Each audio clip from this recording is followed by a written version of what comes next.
ético da nossa conversa aqui, como assim a máxima, talvez assim a mais importante da conversa agora, é exatamente esse conceito de formação permanente.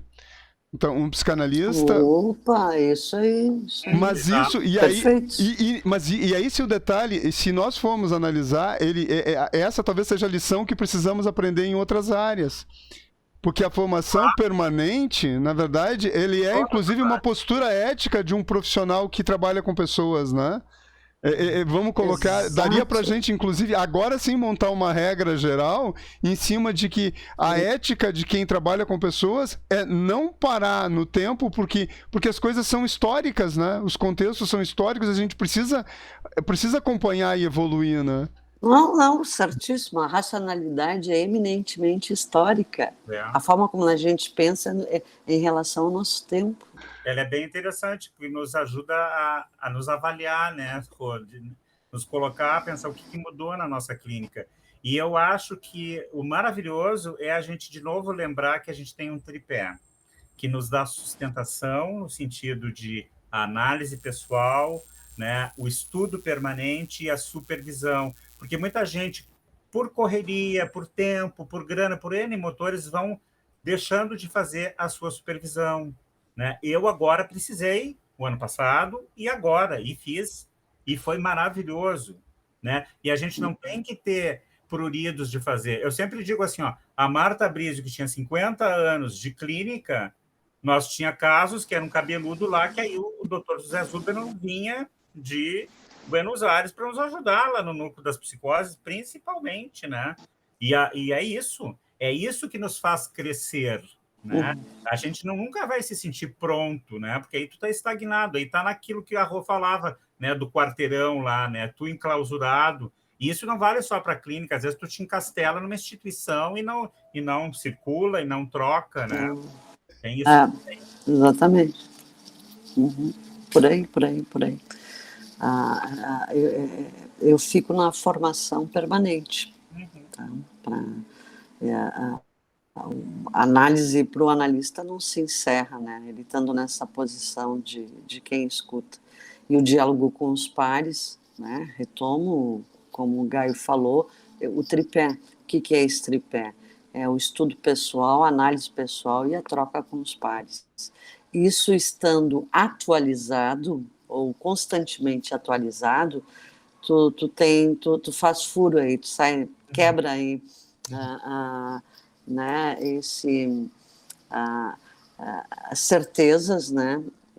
E é claro, quando a gente se propõe a discutir com pares, tu desacomoda, tem um certo incômodo aí, que é refletir sobre a tua prática, né? E ser interrogado a partir dela.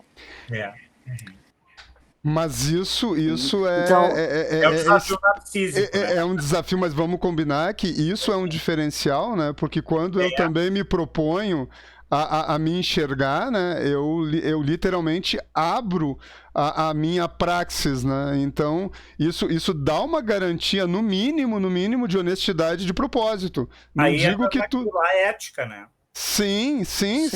A ética que a Rô falava. Porque, inclusive, diz que existe um jurista americano, que eu não vou saber agora reportar, que diz que o melhor alvejante é a luz do sol. Então, quando as coisas são transparentes, né, eu preciso me ver, né? Então, assim, isso é fantástico, isso não é pouco essa questão. E era isso que eu já queria engatar essa pergunta. A supervisão, então, ela faz parte dessa prática permanente, é isso? Certamente. Isso eu imaginava que, porque para nós que viemos da academia, quando que tu faz supervisão, estágio? Quando tu te forma. Eu até não gosto do termo supervisão, mas vai lá. Super audição, né, Rô? Ele dizia que, na verdade, era uma super audição. são os termos às vezes não dão conta, né? Mas enfim. A linguagem às vezes é importante. limitada, né? A linguagem é limitada muitas vezes, né? Não, e a análise de controle também parece um controle, porque O controle, também não. Aí eu vou dizer que auditivamente ficou pior essa daí. A super audição até dá uma ideia de, opa, um grande ouvido, né? Agora... super audição eu gosto. Lacan trouxe isso, né? Sim, te cortamos, mas vai, segue. Não, eu já nem sei o que falava, mas enfim, estamos aqui na livre associação também, o que mais me agrada, tá, gente? Que a gente se larga a falar, e as colocações de vocês são sempre importantes e pontuais e me fazem pensar, e isso me põe no desfiladeiro aí de produzir alguma coisa ou esse pensar. Isso já desacomoda. E eu acho que é importante mesmo a gente falar, porque do ponto de vista universitário, acadêmico, né, vamos pensar na nossa formação, o que a gente imagina supervisão e estágio? É aquele periodinho teu lá dentro. Pega qualquer médico aí, né? É isso e acabou. Isso e acabou. Então, isso, gente, isso é interessante a gente imaginar que isso faz parte da formação permanente. Não é pouco. Não é pouco. Eu me causa... Porque eu também não tinha essa dimensão total. Isso é fantástico, eu diria. Do ponto de vista ético. Agora tu me fez pensar formação permanente, né? Nós temos um espaço dentro da Rede SUS, tá? Da RAPS, Rede de Atenção Psicossocial, ao qual a gente falava num dos encontros, aí, o quanto que eu fiz uma defesa né, ao serviço público, enfim. Tem um momento que a gente nomeia, a nomenclatura é essa, educação permanente. Isso, exatamente. A princípio que é o isso, né, Rô? Está dentro isso, que é o espaço. O SUS, dentro da rede de atenção psicossocial, ela bebeu da psicanálise horrores, e eu fico tão feliz com isso, também. Porque quando eu pego os livros, né, para ler da produção ali, nossa, me identifico muito, porque é um trabalho que a gente acredita e vê resultados. Então, essa educação permanente, que é o momento que entre a equipe multiprofissional, veja bem, reserva para estudar, porque compõe o quê? Porque entende que precisa, né, estar sempre se atualizando, porque esse outro vem com questões que fazem com que a gente se reveja, né, na sua forma de conduzir. Então, isso é constante, é permanente, isso é muito producente. Isso faz furo, isso produz alteridade, isso nos tira da certeza e nos coloca num caminho ultra fecundo, que é produzir no lance. Claro. Tem e coisa isso nos melhor? deixa muito mais seguro, né, Rô, do que se tu tá lá encastelado naquelas tuas verdadezinhas que tu amarrou burocraticamente, né?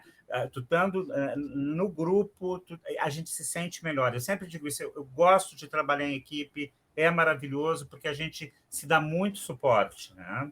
E o ser humano, por uma questão de economia, às vezes até psíquica, se ele puder entrar na zona de conforto e ter a certeza dele inalterada do início ao fim da existência, ele fica, né?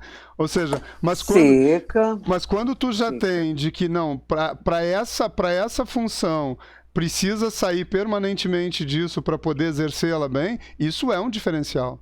Isso realmente não tem como a gente não considerar isso, né?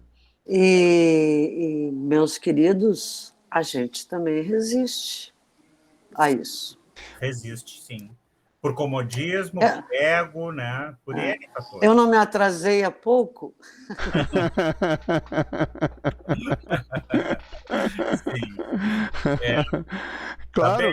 Esse é o outro detalhe que eu acho. Eu acho que esse é o outro detalhe que aí a gente me considero tranquilo para dizer, bom, não podemos considerar que o analista, o psicanalista, é um ser humano, né? É um ser de desejos, né? É um ser que, na verdade, está imerso nessa cultura. Mas Né? isso é engraçadinho, e nós, os homens, com a nossa neurose obsessiva, a gente compreende essas histerias femininas de nos deixar na falsa.